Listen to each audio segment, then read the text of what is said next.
There were a litany of events happening in Ghana all throughout 2019 to commemorate the 400 years of people of African descent being in the United States. My name is Jasmine Griffiths. I am the lead at British High Commission for Diaspora Affairs.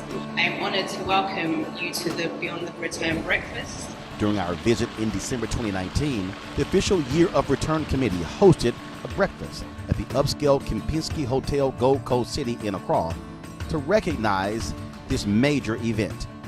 Many governmental leaders were there, as well as England's ambassador to Ghana, Ian Walker, and the U.S. ambassador, Stephanie Sullivan. So things been going well? Absolutely. This is a fantastic year to be here. Year of return. See what happens next. Now, how long have you been ambassador here? A year. Okay. It was a festive occasion, but it was also very hot.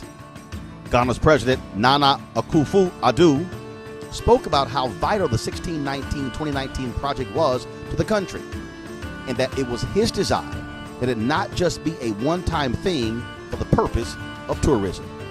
Let us imbibe in ourselves deep consciousness and understanding of the goals and history of the African people.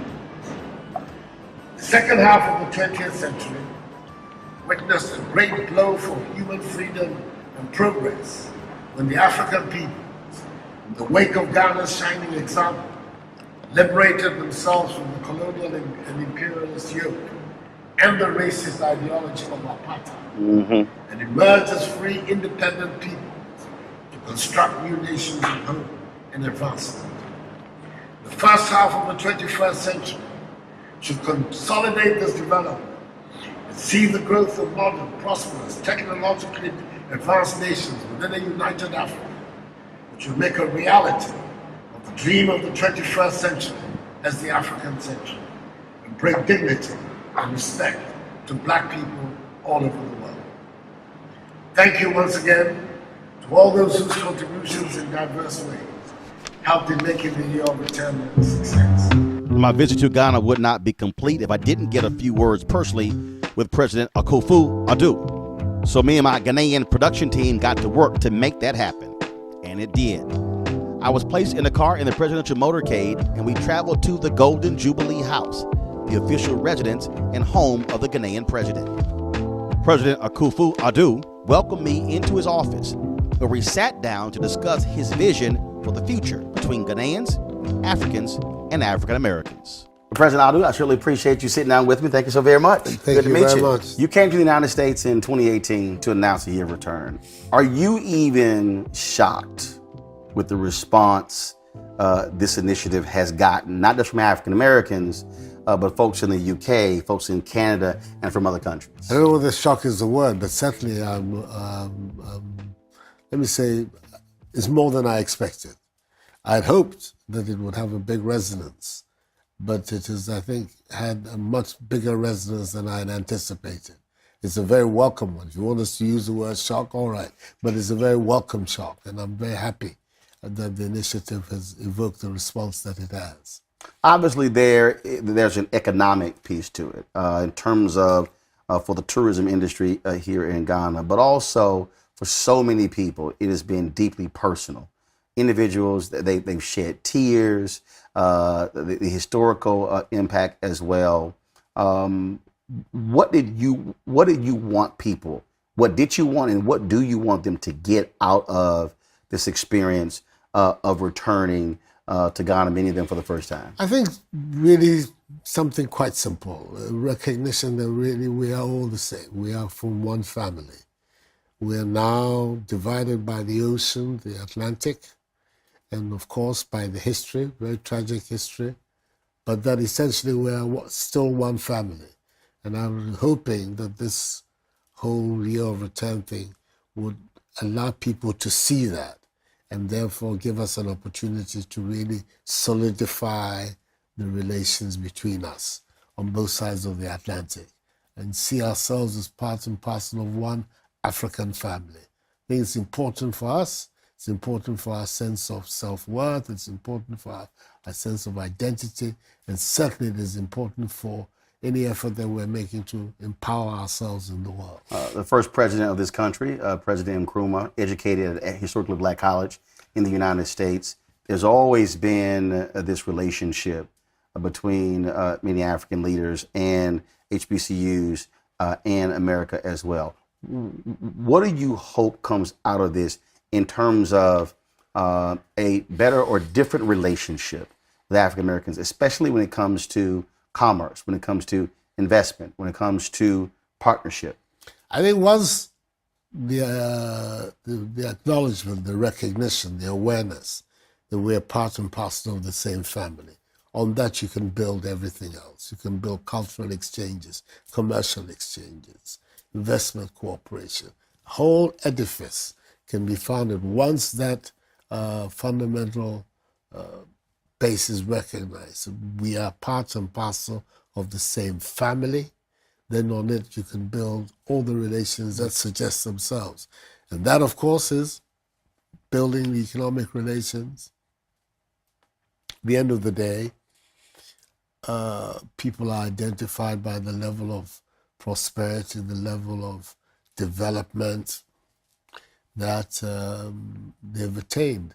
And I think that together, if we forge this relationship, we can assist ourselves and reinforce ourselves to be able to lift ourselves up.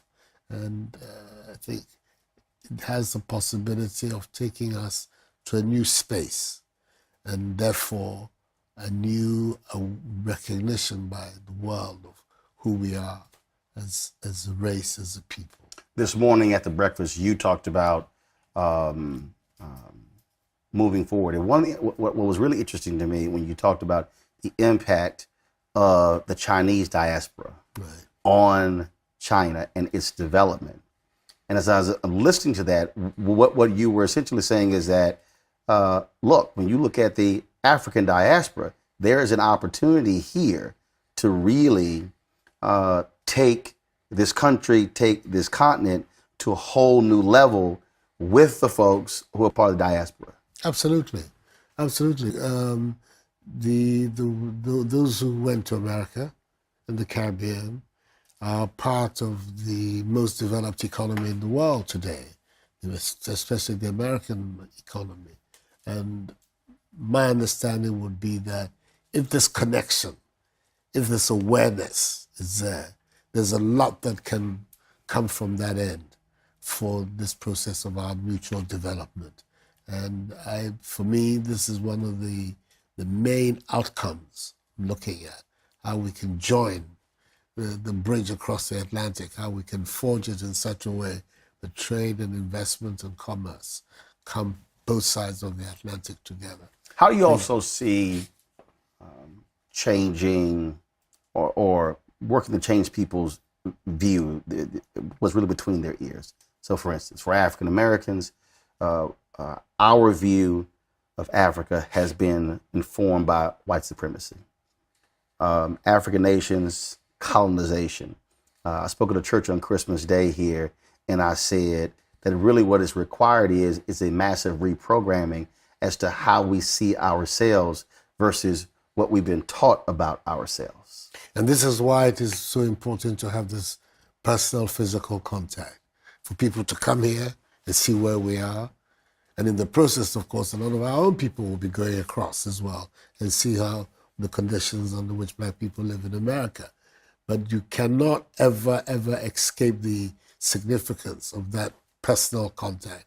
The coming of lots of people from the Caribbean and from the Americas here was tell them that much of what they have been fed, much of the views of Africa that they have been fed do not correspond to anything, the reality. That we are not, in fact, just swinging on trees here. That there's a lot of development that is taking place here. And also, unlike what was said by Donald Trump, these are not shithole countries. I says, absolutely not.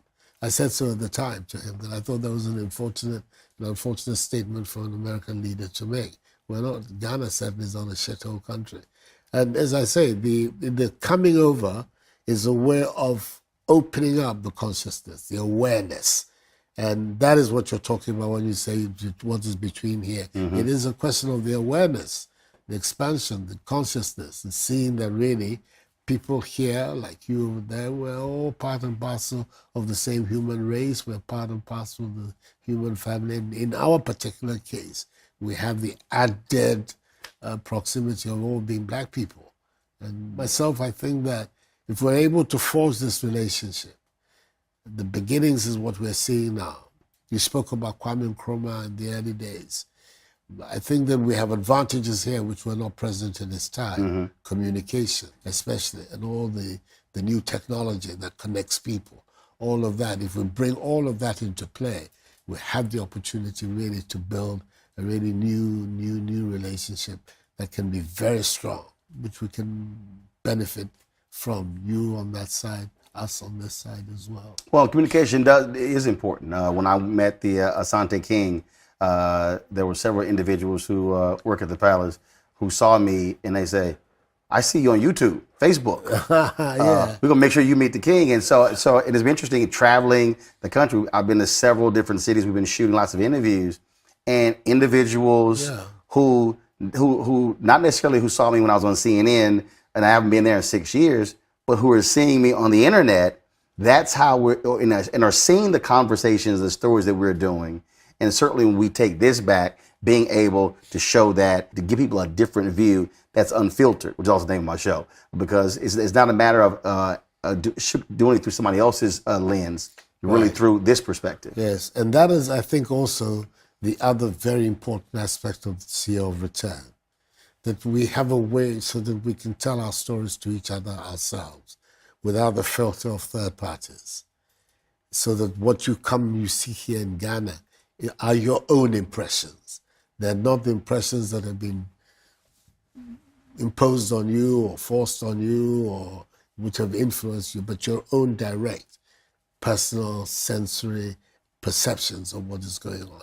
And I think it's very, very important in when you're trying to build a relationship of sincerity and integrity, that it should be informed mostly by the personal responses, reactions that you get from being amongst people, from interacting with people. And I'm hoping that this year of Return, and then we find a way which we can build on it to maintain this interchange, this intercourse, as a permanent feature of our lives. Got to get your thoughts on several Western African nations saying they're not going to use the CFA. And it's interesting, I had the former ambassador to the African Union on my show several times, and she's really been talking about Africans being independent and really forging his own path in his economy. You made comments when you were when the French president, where you made it clear, stop looking at Africa in terms of development aid, well, in terms of charity, look at this in terms of investment. And so I think those two, what you said then and then that action they just took, really speaks to saying, no, we are seeing ourselves and projecting ourselves in a much different way, especially with this. And we have to. It just doesn't make sense that the richest continent in the world should be inhabited by the poorest people on the globe. It doesn't make any sense. And it is largely because of the relationships that have been forged both in colonial and post-colonial times that ties us down and makes the exploitation of our resources benefit people outside the continent and not ourselves.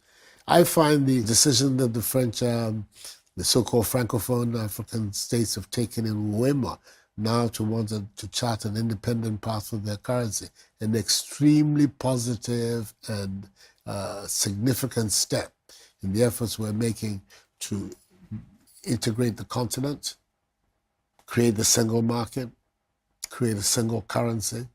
I think they've shown a lot of courage in turning their back on 50 years of post-colonial history and now decided to chart their own way independently of France. I think it's an extremely important, very, very significant step that they're taking, and a very welcome one. Everything that we require to bring prosperity to our people is here, except the systems that we have unfortunately allowed to dominate our lives. The time has come for us to free ourselves of those systems, use our resources for ourselves, look a little bit more inward than we have been doing recently, and seeing that the opportunities for development are right there in front of us. Mm-hmm.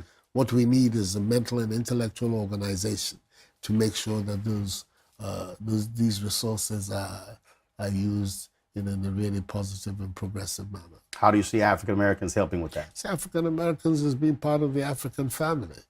And once they wake up to the idea that there is this huge reservoir of people, of talent, of resources that exists on the continent to which they can fit themselves so easily, I think it could be a major, major incentive for people in the entertainment world, in the business world, those who are in agriculture, in the colleges, in academia. All of these can all come together and work towards this new. Some of these words sometimes sounds a little bit grandiose. You talk about Renaissance, but I can see the possibility of a new rebirth and revival of the black peoples of the world, in which hopefully the year of return will prove to be an important ingredient. And timing is important because in the United States, I mean, we're 24 years away from America becoming a nation majority people of color. That's by 2043 that's going to happen. It's between Latinos, African Americans, Asians, Native Americans will be the majority in the country. You look at what's happening in Europe as well. Many of those countries are freaking out because the reality is in Germany, in Italy, in those countries, whites are not, their population is shrinking. And so, the next generation will be a generation that already the world is 2/3 people of color. But when you talk about Western countries, they're going to be dominant. And so to me, this is where these 24 years, the next quarter of a century to me is important for African Americans, other people of color to really say, let's be in position to assume power and not be in a situation where we have numerical numbers, unfortunately, but not have the opportunities controlling the political and economic levers. So the solution, for me, the solution is the development of this continent. That is the catalyst. That is what is going to make the difference in this trajectory that you've outlined. It's the development of Africa.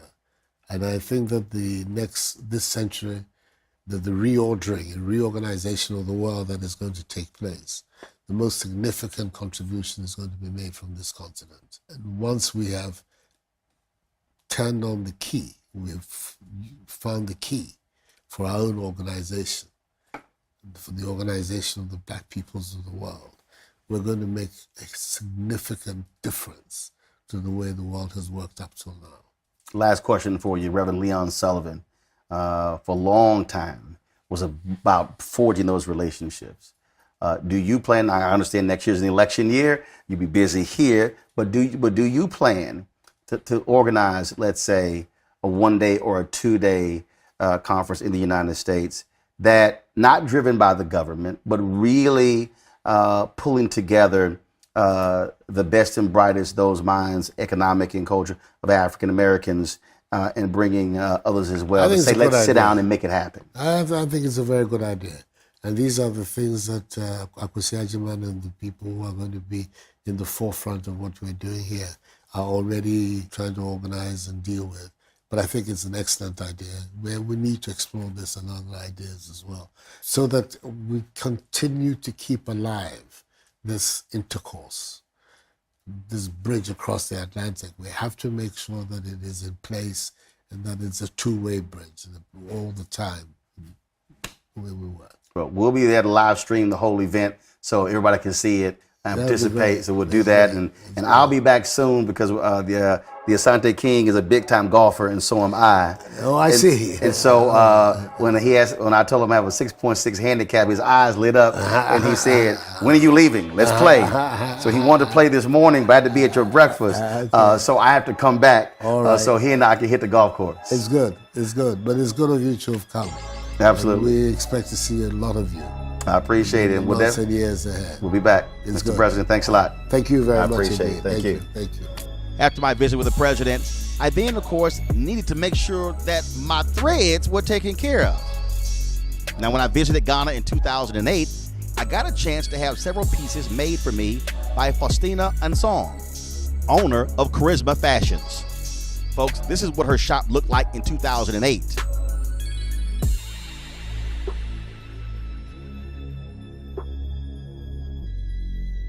And this what it looked like in 2019. Boy, Faustina has come a long way. All right. Well, good to have you back. Glad to be back. Yeah. I got stuff Great. to be made. Good. All right. Yeah, so come in and have a seat. All right.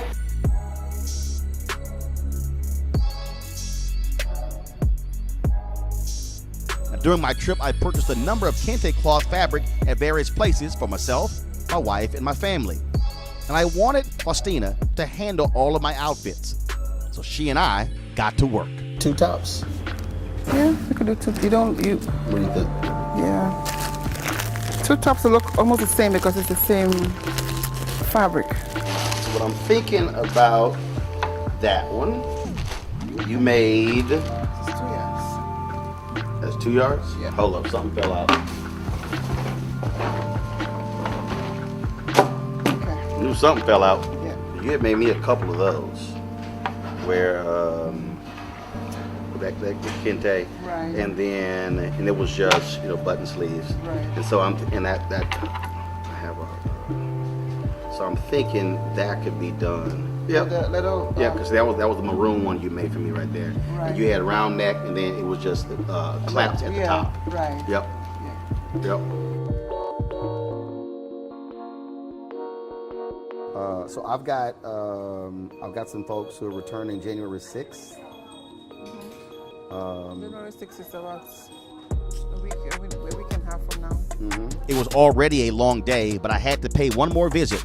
So we stopped by Christian Action Faith Ministries Worldwide to visit with First Lady Rosa Whitaker, the wife of Archbishop Nicholas Duncan Williams. A simple prayer. But don't get confused. Whitaker isn't just a First Lady. She is CEO of the Whitaker Group, which handles product developments and investments in Ghana and elsewhere. She has offices in Ghana and Washington, D.C.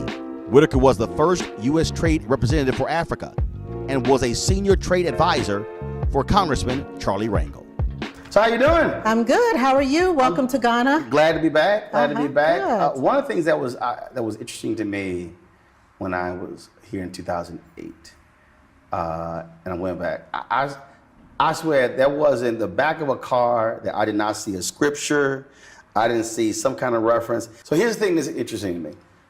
And I went back and told these people, I said, you have no idea how much there's a focus on faith and Christianity in Accra, Ghana, in Ghana. And people said, oh, I said, no, you don't understand.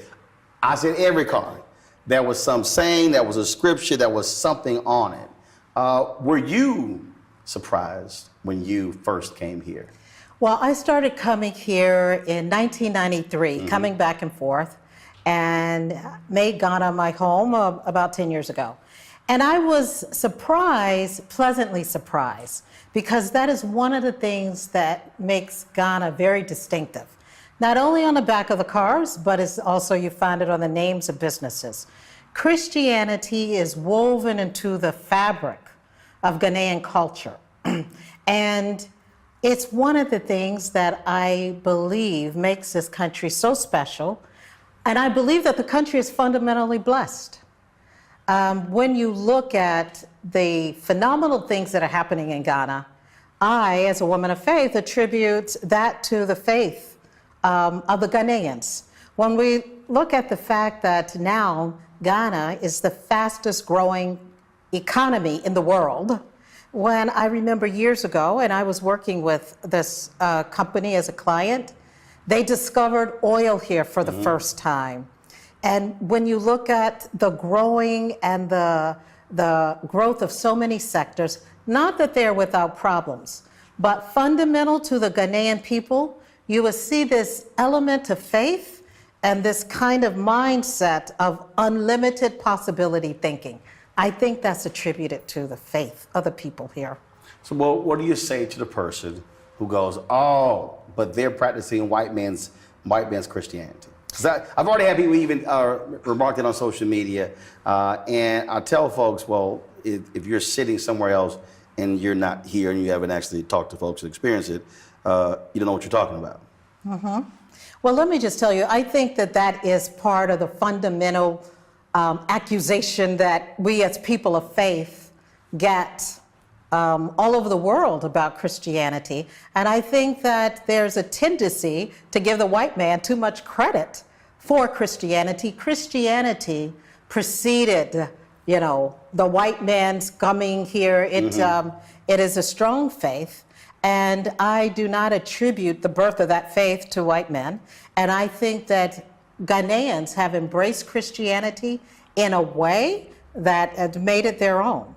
And so while we have a dominant culture in the world that have made Christianity very white, I think it's far beyond race. And I think that's what people use. And I think sometimes people use it for various reasons, sometimes to be divisive, and sometimes to embrace a form of religion, quite frankly, that I think traces its roots to paganism and witchcraft that I reject. So you will see that kind of conflict here, because some people will say, well, our origin of faith is this. Mm-hmm. And Christianity is from the white man. Christianity preceded the white man ever coming to Ghana.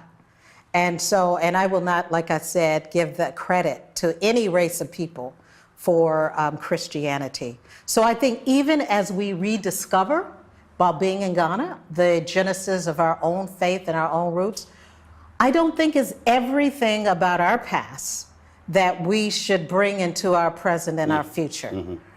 Because some of what you see practiced in Africa, I'm just going to call it out for what it is. It is just witchcraft.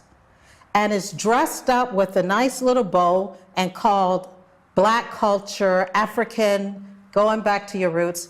It's witchcraft. And that is a kind of witchcraft that is not only a part of the African experience, but the experiences of other people. So I believe it's not everything from the past that is good. As we become more enlightened, as we become as we get more revelation about the Word of God, I think we have to act upon it. And just like I would not think we should embrace the form of Christianity practiced and justified by the slave masters, I also equally reject that. I must say, are there any churches that don't have billboards? I mean, we're driving down the street. I'm like, man. I'm like, we've probably been to 5 or 6 cities since I've been here, and I'm sitting there going, dang.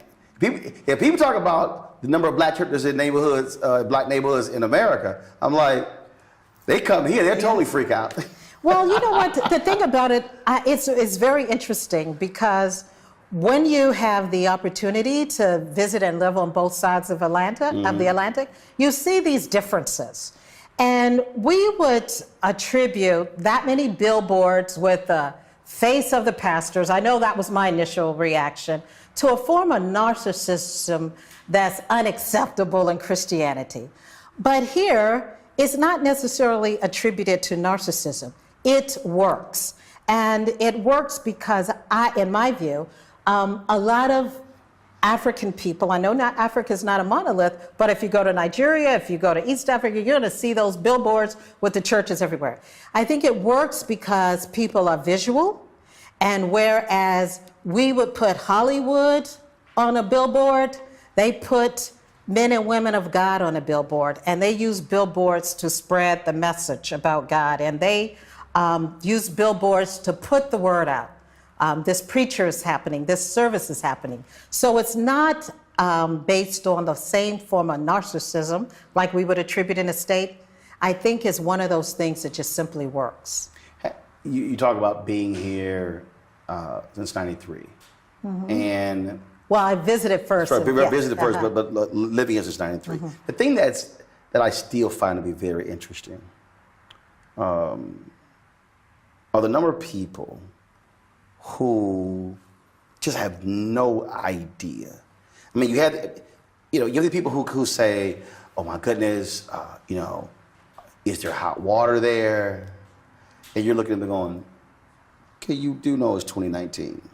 And I look at some of these comments, and it is stunning to me how so many of our folks have been conditioned based upon what they've seen, what they've been told by other people, what life is like in many African nations, as if you don't have skyscrapers, as if you don't have technology, as if you don't have many of the same things that you see in Europe and the United States as well. How often did you get that when you first started coming here, and people with those assumptions? Well, unfortunately, I still get it. Right. And I have always gotten it since the first time I visited Africa was in 1984, and Zimbabwe, and then I eventually moved here and started spending time, but I visited for many decades before I ever started living here. But I also believe that part of that is by design. Self-hatred has been a very tragic part of our whole existence. And I'm not blaming anybody for it, but if you look at most characterizations of being of African descent in the world, it's with these kind of tags of being, with these kind of misrepresentations. Well, if to be honest, I mean, it's driven through a white prism. I mean, the reality is, you grow up and you see these commercials. You think everybody on this continent. First of all, most people act like it's a country. It's a continent. That people are starving to death. That flies all around because that is in terms of what is driven. Then of course you take media, you take movies or whatever. Exactly the role that Tarzan played. And again, when those images are constantly being played back over and over and over again, it's reinforcing that. And I said this the other day on Christmas Day, and I spoke at a church here. I said for African Americans, our worldview was driven by white supremacy. View in Africa, it was driven from a colonial perspective. Exact same thing, but again, two different ways on how we looked at ourselves because the story and the narrative was driven by somebody else. Yes, but I tell you, Roland, as true as that might be, I think that our bigger challenge today is us. Because there is no reason, when I look at the amount of wealth in the African American community, the role that technology has played, the fact that if we were a nation, we would be the 46th largest nation in the world, that we cannot rewrite our own history for our people. I use the word reprogram. Yeah, we should have done it by now. I think it is, but I think again, as somebody, I went to communications high school, so I've been in media since I was 14 years old. Wow. And what I explain to people all the time is that I say, anytime there's a coup anywhere in the world, you get the guns first, and media is always second. And I think for a lot of people, not really understanding the power of the media. For African Americans, we watch TV more than anybody else. So you take the television we watch, compounded with the commercials that we watch, that we are getting a worldview more than anybody else that's driven through television and driven through images. And that, for so many people who don't understand how that medium is used, so therefore, what are you putting into your body, into your mind? What are you ingesting versus, well, wait, hold up. I need to reprogram my mind. No, I'm not going to watch that. The reason I hate Real Housewives shows because I'm like, that's a programming in terms of how we see. But Roland, let me just put this to you this way. If we look at you, you are a tremendous asset in our community. You started when you were 14. You know this. I mean, you have reached, haven't changed in I'm just 37 telling years. you, you have reached the level of mastery in this field. I think that's indisputable. We have that, we have a few others, some others, and then we have this tremendous wealth in our community. Why can't we have our own network? Why can't we have our own Al Jazeera? Why can't we have our own CNN? Why can't we have our own? Why are we not telling our own story? Because what you just said, because I experienced it. I had a brother who told me, he said, man, when you going to get your own show? Now, this is when I had the morning show on TV. I said, I got my own show, 5 days a week. He said, no, I mean a real show. I said, a real show? He said, yeah, a real show. He said, like CNN or MSNBC. And I said, do you realize that when Brian Williams comes to Washington, D.C. to do the NBC Nightly News, Brian Williams sits in the exact same chair I sit in? He looked at me like I was crazy. I said, there's a glass table to the left. At the bottom of that glass table is a mirror and a bristle brush. Brian can't use a bristle brush. And brother, he still looked at me. I said, you don't realize we do my show at NBC News Channel. We send it to our center in Denver by the fiber line the exact same way they do. I said, so because it's on a black network, you don't think it's a real show. So therefore, what you're really saying is, if it's on MSNBC or CNN, which is white validation, now you think it's real. Yes, because part of the challenge there is that we can have a show, that's progress, and we can even have a network, TV One and others, but we don't have the critical mass and the infrastructure. There you go. We don't have the ecosystem, and that's what makes this sustainable.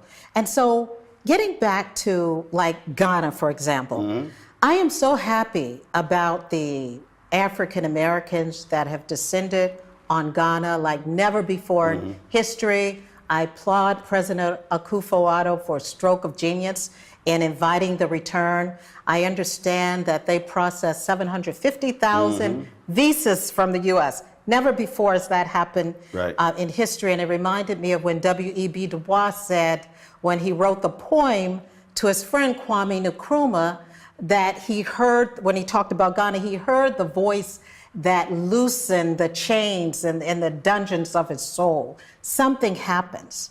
But what I question is, what are we going to do with it? What are we really going to do with it? Because we need to take advantage of this awareness. We need to use this moment to make it very substantive. It's bigger than summitry and festivals, that's important. But we need to have a re-articulation, reimagining of what Pan-Africanism is. It has not been defined since the 60s. The previous generation, they've done their part. So now that we have this awareness, because I've heard the response of people talking about, oh, it's a reawakening. That is nice, that's a start, that's not sustainable. Well, first of all, if you're a reawakening, okay, that's great. Yeah. Hey, now that you are awake. What are we gonna do? Okay. So I've proposed something. I mean, Derek Johnson was here with the NAACP, and I've talked to members of the Congressional Black Caucus, and I said, whatever we wanna call it, let me give you a framework. A transatlantic shared prosperity compact, where we rearticulate and redefine Pan-Africanism based on shared prosperity. And from that, we have a group of partnerships, business to business, partnerships in faith, partnerships for scholars in education, which can really tackle that, rewriting scholars on both sides of the Atlantic, and educational exchanges that will rewrite the curriculum in the African school system, in our school system, in African American. And then we'd also have a to in culture. And if we get the right who in the room to do this, we can figure out the details. Now you're gonna laugh at this one. So I interviewed the president, and I literally said, why don't you hold your own gathering in the United States? And literally and bring those forces to the table. I said, Obama put this conference together when I said, don't have it government driven. I said, he's like, it's a good idea. And I just said that because you're absolutely right. That is in essence, look, Reverend Leon Sullivan did this. Yes, and it died with him. So I'm saying he did it for decades. And what has to happen, and I think unfortunately it happens too often in our community, something happens and then it's not handed off to continue. So therefore now all of a sudden we're starting it all over again, as opposed to, no, the framework was there. Because what you just described is literally what he was doing for 40 plus years. And so many people have no idea. First of all, a lot of people don't understand that Nkrumah studied at HBCU. Yes. Don't even realize the number of people who are working at these historically black colleges and universities and who are coming back to their various countries. And then that is the piece because it has to go beyond tourism. Well, see, we have to reflect back on a past. There's an African proverb that says, when you fail, don't look at where you fell, look at where you slipped and where you start getting off track. I think a lot of our things in the African American community, a lot of our initiatives, we've had some good successful ones, but they've been too personality driven. And I think it's the same reason why Africa's missed it. Things are not sufficiently institutionalized. Right. And so we see now what has happened this year, never happened before. The Africa Union passed a resolution commemorating and calling for this unification based on the 400th anniversary of the transatlantic slave trade. Launched by the Congressional Black Caucus, the U.S. Congress, they had a parallel legislation, a commission established. Now, what do we do with that? Right. And that is usually where we get. So at least that's the antecedents of something that can be institutionalized. But I agree. But I can say that there's something happened, but we need some convening. Like, for example, President Macky Sall in Senegal is planning to do just what you talked about. He feels very passionate about it. He's establishing an Island of Gorée Memorial, which he wants to be the international memorial for to memorialize the transatlantic slave trade, because a lot of the slaves came from there, and also to be a hub for convening. And he has a great vision around it that started with Senghor. And he's planning to come to Washington this summer. He wants to do it at the Smithsonian Institute for, African American History, to address the African American leadership, political leadership, business, culture, media, about this vision to kind of coalesce people. And I know privately and even publicly, President Akufo-Addo has been doing the same. We have other people talking about it. Now, how can we connect the dots? Absolutely. Because honestly, that would be so incredibly transformative. When I look at, and part of the other problem, we focus too much on our differences. I do not fall into that litmus test. Well, you all are very different from the Africans. I said, well, who is the same in any group of people? We are supposed to be different, and the diversity of our views, that's part of our strength. But let's focus on what we can agree on, and we can work around that. What we can agree on is that people of African descent are the poorest people in the world, period. That's unacceptable. We have 422 million African people living in poverty. We have 9 million African Americans out of 40 million African Americans living in poverty. Yet, we have Africans sitting on some of the most valuable strategic resources in the world. Even if you want to talk about Africa's subsoil assets, we're talking about $23 trillion. We have an African American community that spent $1.2 trillion in spending in consumerism. It's not really rocket science if we really get intentional about putting it together. I posted something on my Twitter page, Instagram, Twitter, and Facebook, while I was here, and I said African Americans should be looking at the economic opportunities in Ghana and Africa, and all these people.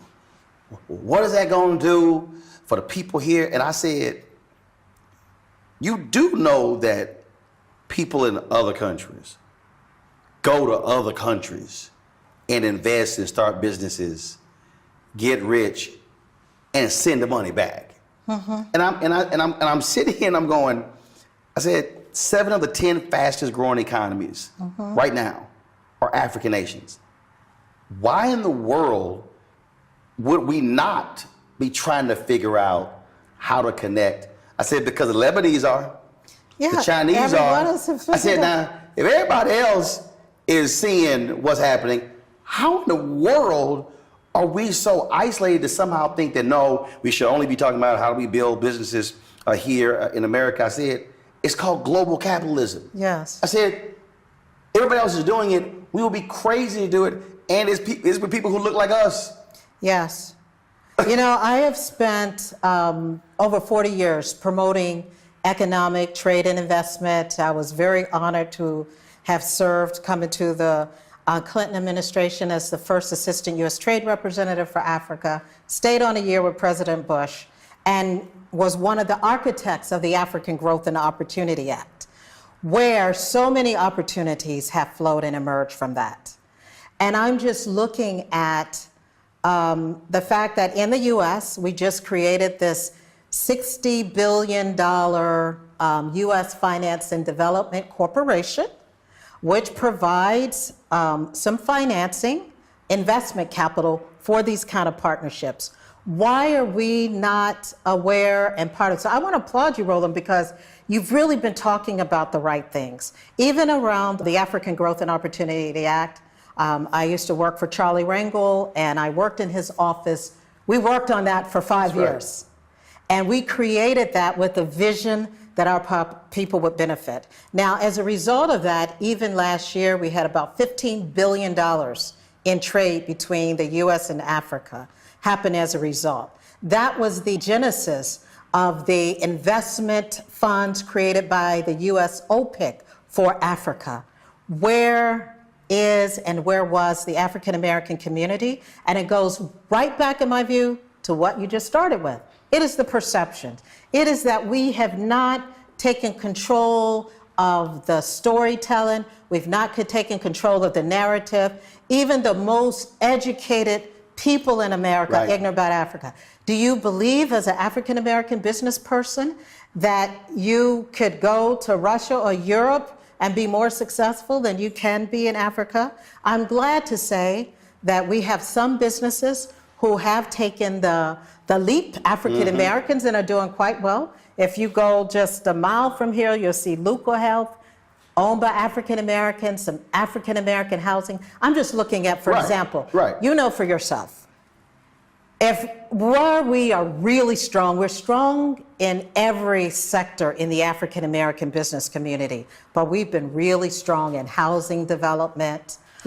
We've been really strong in those areas.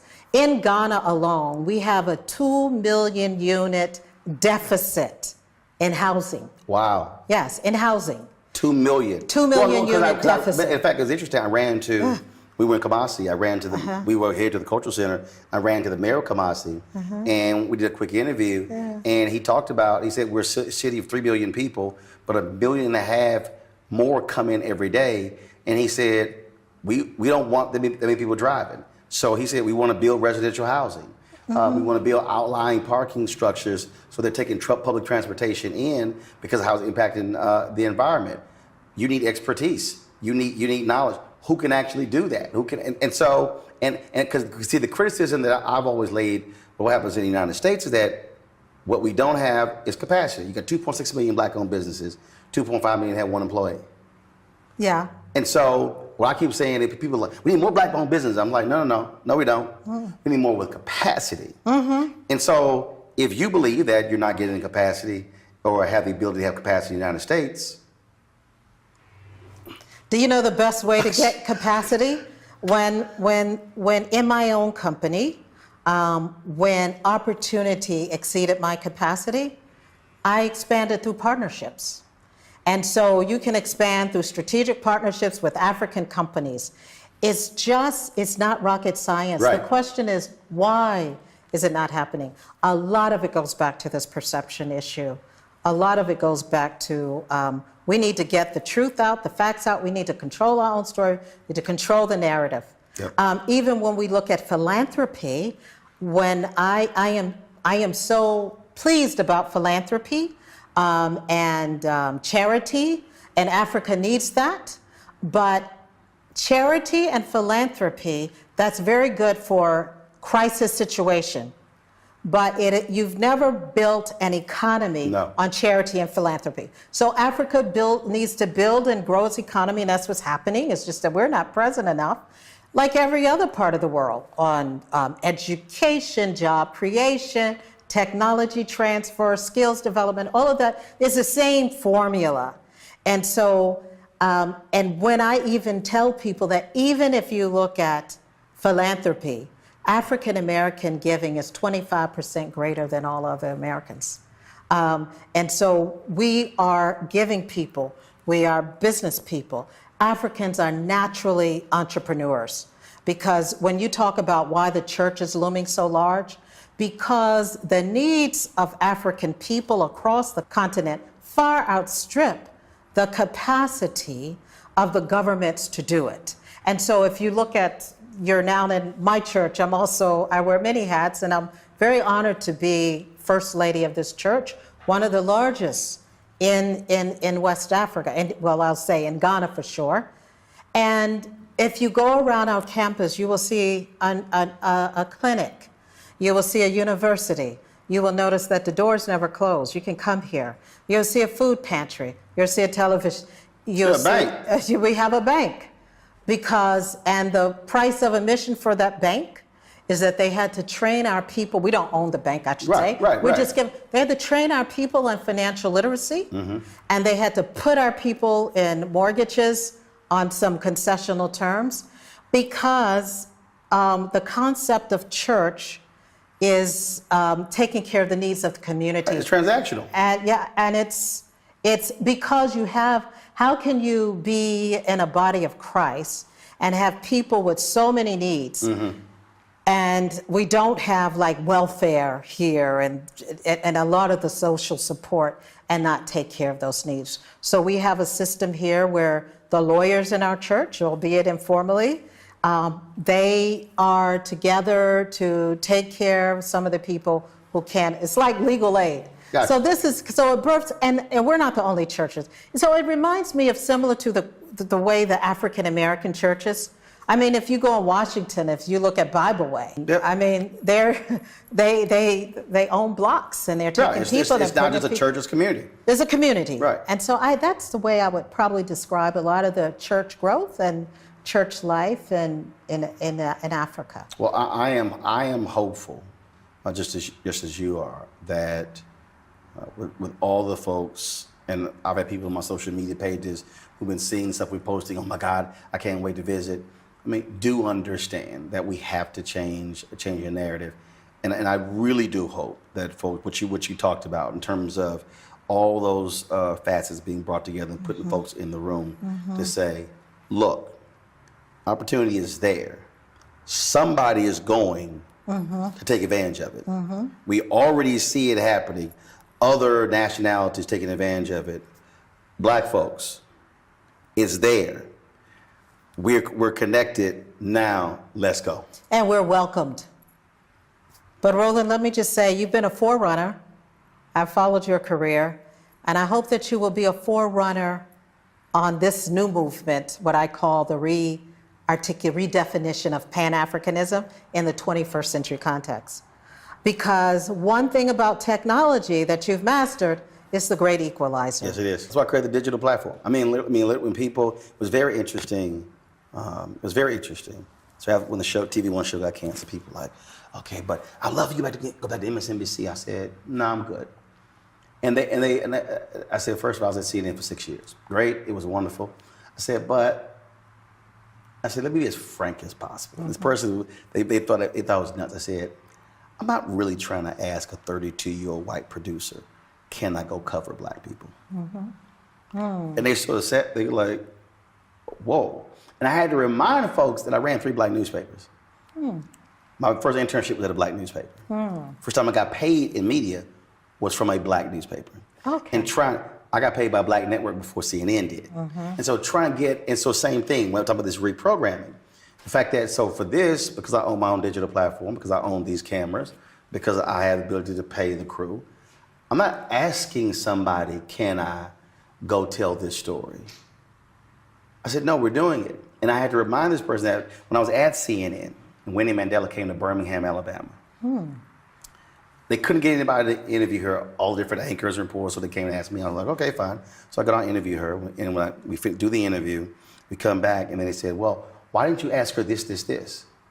And I said, why in the hell y'all didn't go talk to her? I said, I'm sorry. I asked her what I wanted to ask her. And they said, well, we're not gonna run the interview. I said, okay. I went to the president of the network. I said, give me the interview. I'm running on my TV One show.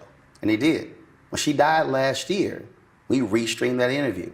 That interview would have never been seen had I not said, give it here, I'm running it. And that is the thing for me that I'm not interested, and I never have been, but I'm not interested in asking, with all due respect, anybody white, can I talk about black people? Well, let me just say that, we have 7 billion people in the world, and that's going to increase by 2035 by 2 billion people. And 600 million, and 1/3 of those people are going to be African people. And there's a demographic dividend here because Africa is the youngest continent in the world. And so now through digital media, you can reach that Africa will have a bigger population than China and Russia, and I know those are countries, right? But Africa's a continent, but it's a very balkanized continent. So when we talk about a critical mass of people, when we talk about growing in every direction, growing economically, growing in terms of population, youngest continent in the world, but in a few years, in less than a decade, 1 in every 4 workers will be African. So as you execute this vision, which I ask God to bless you for it, keep in mind, what you do anyway, but that the bigger, broader population will be African, and you don't need that old infrastructure to reach them anymore. They get it on their phones. In fact, increasingly in Africa, television is becoming obsolete. So I said, I believe it's going to be like those landlines. African countries had invested all this money in landlines, and it was wasted because they leapfrogged and went into mobile phone. It was a mobile phone revolution, and more people were on mobile phones. And that's what's happening now. And that is a game changer that's going to allow these partnerships and these relationships to forge like never before. And when we talk about partnerships and relationships, I know people think, this is an old form of racism, and I was like, no, unity and building on a common heritage and building on a common vision instead of focusing on differences, that makes the entire world better. There is no racism about that. That is something that I think people should be very proud of. And I think you playing a really key role in this. And I really do wish you all the best. Appreciate it. Well, we're going to keep telling the stories and speaking truth. And like my philosophy is still the same. If you do good, I'll talk about you. If you do bad, I'll talk about you. At the end of the day, I'm going to talk about you. I heard you talking about some people, but you know what? Don't lose your courage. Oh, no. I think it's too late for that. That is right. At 51, that ain't going to happen. No, that's not. Right. I doubt it. No, not going to happen. No. In fact, I got more than when I was younger. Yeah?